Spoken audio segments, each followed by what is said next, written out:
hukum membaca Al-Quran tanpa berwudu.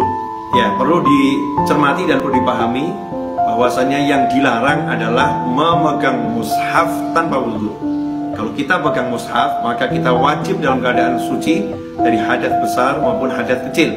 Artinya kita harus punya wudu. Tapi seandainya kita tidak menyentuh mushaf, kita membaca Al-Quran tanpa menyentuh mushaf, maka kita tidak diwajibkan berwudu. Disunnahkan berwudu, tidak diwajibkan berwudu.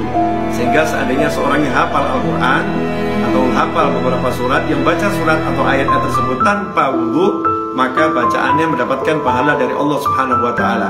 Hanya saja pahalanya jauh lebih sedikit dibandingkan jika membacanya dengan berwudu.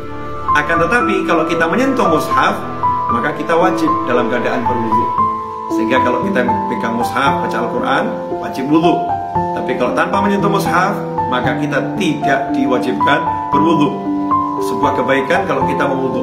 Dalam sebuah riwayat disebutkan Khalifah Ali bin Abi Thalib karramallahu wajhahu menyatakan, siapa yang baca Al-Quran dalam keadaan berdiri dalam sholat sunnah itu boleh berdiri, boleh duduk.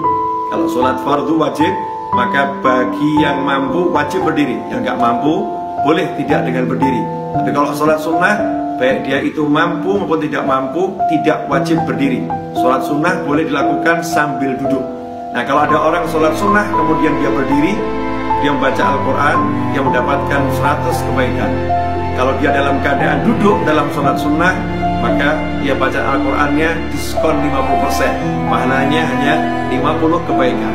Sementara kalau dia membacanya di luar sholat dalam keadaan berwudu, dia mendapatkan pahala 25 kebaikan kalau dia membacanya di luar sholat.